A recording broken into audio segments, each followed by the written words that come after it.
yo, it's Daeni and welcome to another video about guns. It is Monday and Monday is gun days. Today we're going to be talking about a gun that a lot of people don't like for obvious reasons. Did I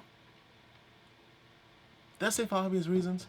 Well, I think by prerequisite people don't like this gun. It's going to be the Hi-Point. I mean, I know you've seen the thumbnail and the name, the title, but hopefully I give you a different outlook on the Hi-Point itself, because you know, it's not that bad of a gun. I'm just starting at the same line that if you know, so you end the video, hit that like, hit that sub, and I'll see you in the next video, right? But if you're still here, I just want to say, let's get the cons out. Let's get the cons out of the way with the Hi-Point, okay? It's a big gun. It's made of steel, like cast iron steel. The slide is very awkward, right? It's empty. The slide is very awkward. It comes down all the way here.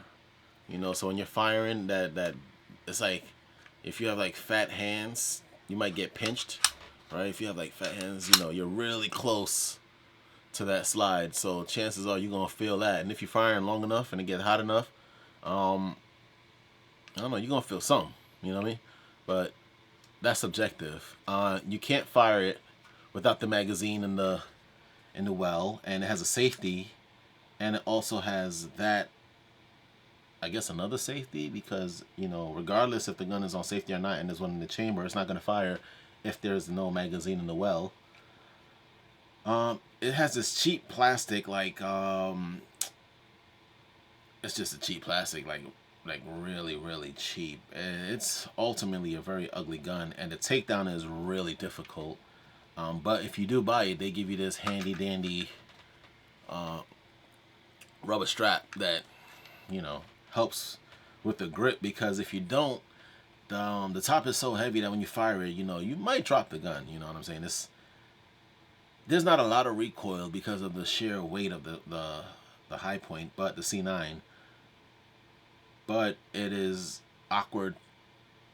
It's not balanced. The weight isn't balanced. So, you know, and let's be honest, Hi-Point is a very popular weapon because most people know what a Hi-Point is before they know what a CZ or a like Shadow and all these sports guns, these really expensive guns. Because most people, when they go out there looking for like a weapon, they're not trying to spend like $500, $1,000, $2,000 on a handgun. They probably just want their first gun to be cheap, something they can use for self-defense, and something that works. So now we're going to transition to like the positive about the Hi-Point.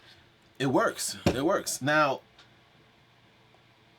if you can make it through a Hi-Point for a year or two, you can make it with any gun. You know what I'm saying? Because, like I said, the takedown is complicated. You have to have special tools. Not really. You just need like a pin and a hammer, and maybe something that can elevate the tool so that when you want to take it out, you can you can like get to this pin right here. This pin right here.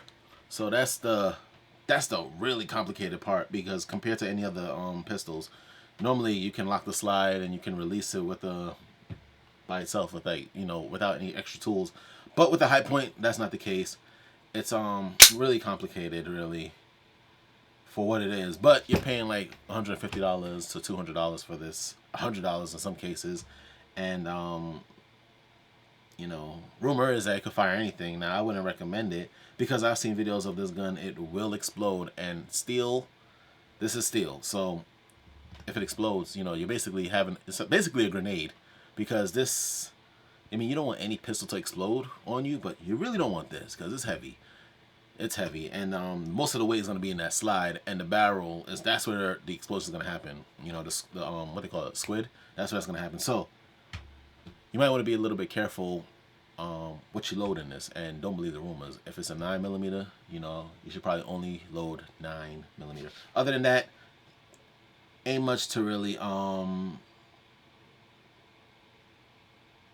say about this. I mean, it fires. I mean, if I fired it and I was like pew pew pew, Nisi fired it and she was like pew pew pew. Well, it was more like woo!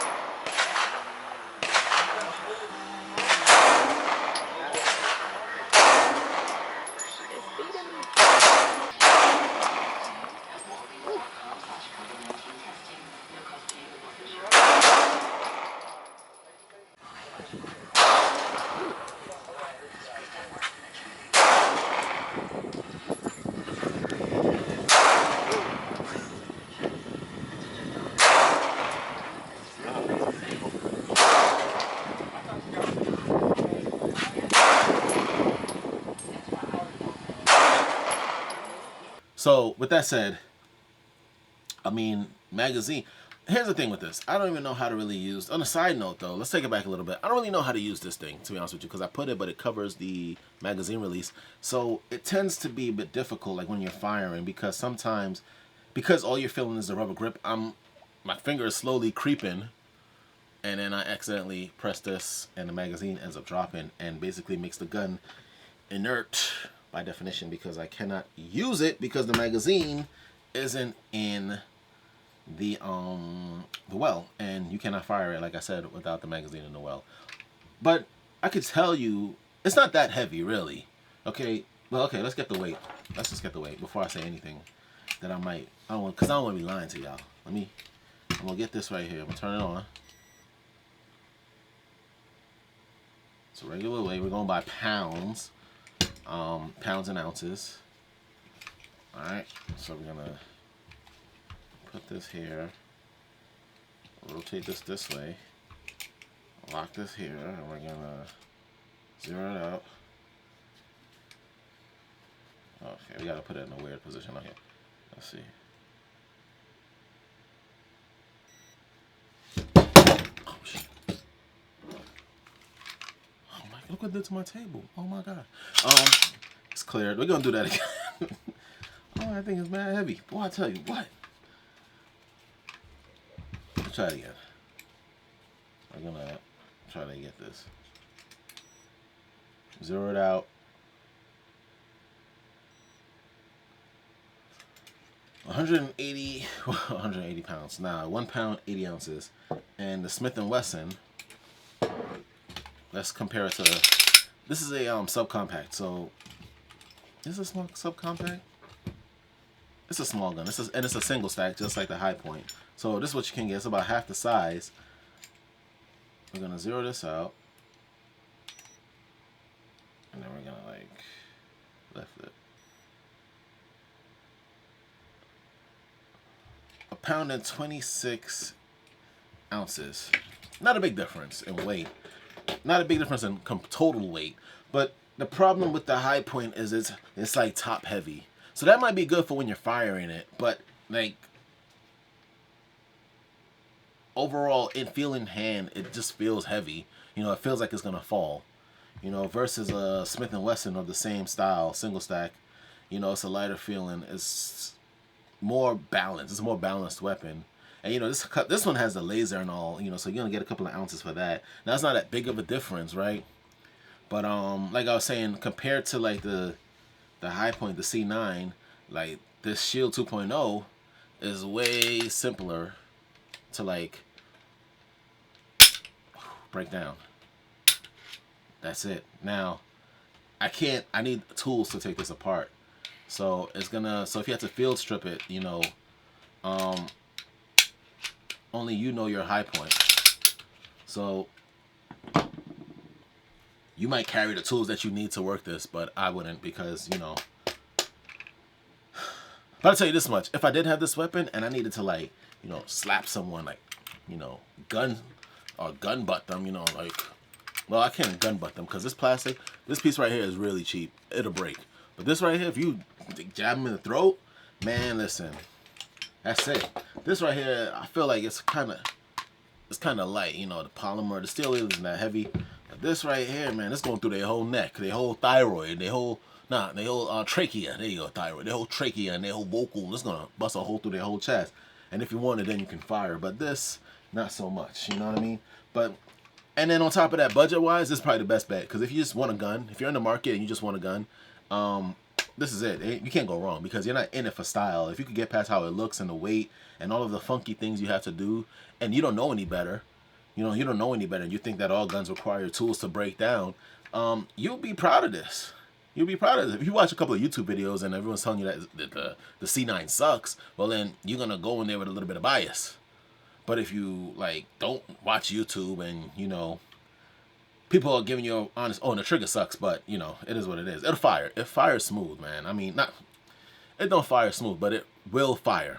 I have faith that it will fire. I think I put around 100 rounds down range, and I didn't do anything. I didn't open up the C9 or anything like that, and it fired for me. So I don't really see it failing. Maybe I would do a magazine dump, but I just have the one magazine, so to like it was a lot of loading involved. You know, I had Nisi like going crazy, and then when she was firing and I was loading, so that we could just have a consistent flow of just no, I couldn't load because I only have the one magazine. I'm lying. So I'd fire this, fire a different gun, and come back to this, and then load it, fire it, load it, fire it. It was complicated, man. I ain't gonna lie to you. It was complicated. I think I was loading another magazine for a different gun, but I digress. If you don't have a lot of money, like you know, it's the cheapest you're gonna find in the market, cheaper than like Taurus, like budget friendly. The C9 takes the cake. You know what I'm saying? If you just want a gun because you feel like you just want something that's gonna, because it'll fire, you know, the same ammo. It'll fire the same ammo. So if you just want a gun that's gonna go bang, bang, bang, then you get yourself the C9, and you know you got some kind of defense. You know what I'm saying? Then later on, if you want to upgrade, you know. And it, I mean, and after you use this once or twice, selling it with a 25% markdown ain't gonna really hurt you. You know what I mean? It's gonna be like, well, I fired it, you know, I experienced it, and you know, I'm ready to let it go. I think if everyone actually experienced firing this Hi-Point, that they'll have a more like relatable feeling toward it. Like I can tell someone that, yeah, if you really don't want to spend a lot of money on a gun, you know, get the C9 and call it a day, because no one really sees your guns. You see my guns because I put them on YouTube, but when you're walking on the street, most people carry conceal. So no one knows that you're carrying a Hi-Point. You know what I'm saying? If something goes down, though, you know, at least you can, you know, possibly defend yourself. You know, if the situation calls for it. So, you know what I mean? It has some decent... Okay, the sights suck. The sights suck. Okay, this is what they look like. It's like... We're going to bring it here. The Hi. It's like this red and this yellow type revolver style sights that the rear can only be adjusted with a screw. There's a screw there. And you can't adjust the front, so it's like a little bit of lazy sights if you ask me. But it's a pistol, so how far are you trying to fire? And, you know, I'm assuming that you're not trying to use this in competition or at work. So for home defense, it's a great gun. So with that said, that's why I reluctantly would recommend, if you're looking for a budget gun, the Hi-Point C9. So thank you for watching. I hope you enjoyed this video. Hit that like, hit that sub, and leave some comments down below. What do you think about the C9? Thank you again for watching. 1.